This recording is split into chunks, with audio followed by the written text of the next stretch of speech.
Hi, welcome to three roses kitchen.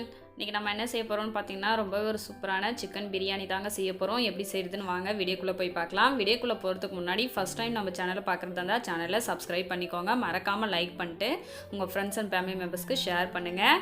நாங்கள் குழந்தைங்களுக்கு லீவில் ஊருக்கு போயிருந்தோங்க. அங்கே எங்கள் நாத்தனார் வீட்டில் தான் இந்த பிரியாணி செஞ்சுருந்தோம்.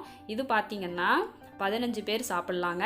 2 கிலோ அரிசி 3 கிலோ சிக்கன் சேர்த்துட்டு நாங்கள் செஞ்சுருக்கோம். இப்போ வீடியோக்குள்ளே போய் பார்க்கலாம்.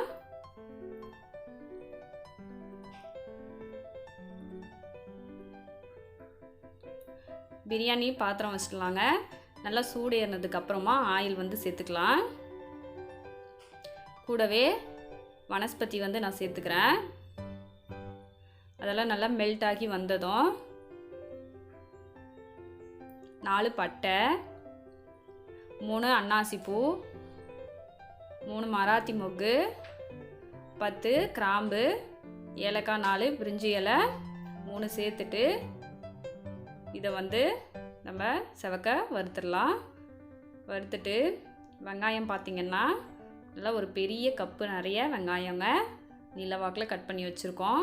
அதை சேர்த்துட்டு வெங்காயம் வதங்கிறதுக்கு கொஞ்சம் உப்பு சேர்த்து நல்லா இந்த மாதிரி ப்ரௌன் கலர் வந்ததும் நம்ம வதக்கிக்கலாம்.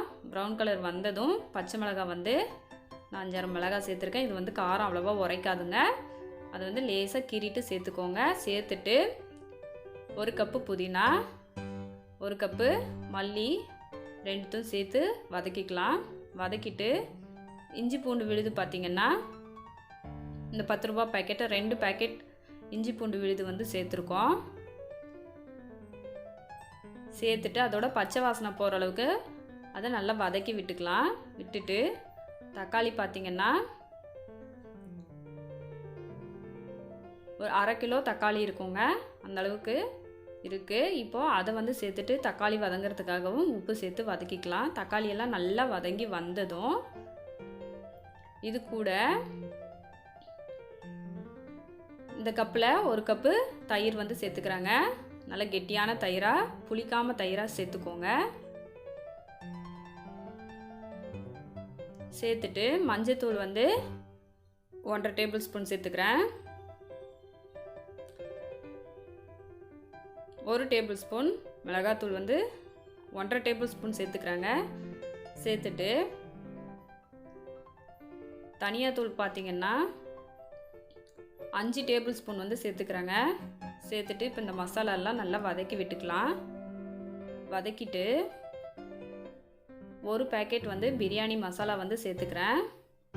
இப்போது அதுவும் சேர்த்துட்டு நல்லா வதக்கிக்கலாங்க. வதக்கிட்டு வாஷ் பண்ணி வச்சுருக்கிற சிக்கனை சேர்த்துக்கலாம். சிக்கன் பார்த்திங்கன்னா நாங்கள் முன்னாடியே வாஷ் பண்ணி வச்சுட்டோங்க.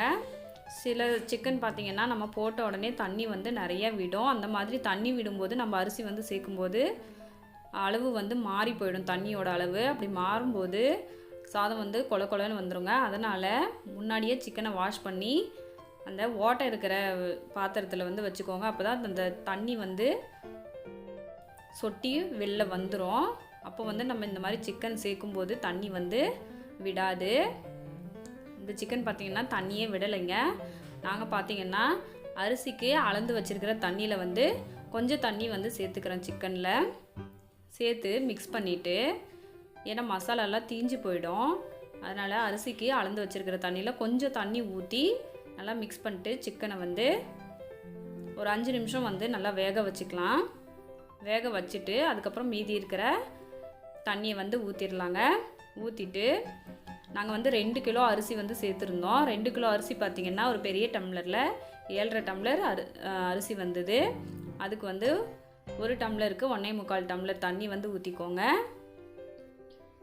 அளந்து ஊற்றிட்டு ஒரு லெமன் நல்லா புளிஞ்சு விட்டுக்கிறேன். புளிஞ்சிட்டு தட்டு போட்டு மூடி வச்சிடலாம். நல்லா கொதிக்குது. இந்த கொதிக்கிற டைமில் நம்ம உப்பு மிளகாத்தூளெல்லாம் கரெக்டாக இருக்கான்னு செக் பண்ணி பார்த்துட்டு அதுக்கப்புறம் அரிசி சேர்த்துக்கலாங்க. நான் செக் பண்ணி பார்த்ததில் கொஞ்சம் உரப்பு கம்மியாக இருந்தது. அதனால் பிரியாணி மசாலா இன்னும் ஒரு 2 டேபிள் ஸ்பூன் சேர்த்துக்கிட்டேன். சேர்த்துட்டு அதுக்கப்புறமா அரிசி சேர்த்துட்டேங்க. சேர்த்து கலந்து விட்டு இப்போது தட்டு போட்டு மூடி வச்சிடலாம். மூடி வச்சுட்டு மேலே தண்ணியெல்லாம் நல்லா ஒரு கொஞ்சோண்டு சொத சொதன்னு இருக்கும்போது அடுப்பு வந்து அனலெல்லாம் எடுத்துருங்க. அதாவது விறகெல்லாம் எடுத்துட்டு அந்த இருக்கிற அனல்லையே நம்ம தட்டு போட்டு மூடி வச்சோம்னாக்கா நம்ம சூப்பரான பிரியாணி வந்து ரெடி ஆகிடும். பாருங்கள் எந்த அளவுக்கு நல்லா உதிரி உதிரியாக ரொம்ப அருமையாக ரெடி ஆயிடுச்சுன்னு. கண்டிப்பாக நீங்களும் ட்ரை பண்ணி பாருங்கள். தேங்க்ஸ் ஃபார் வாட்சிங்.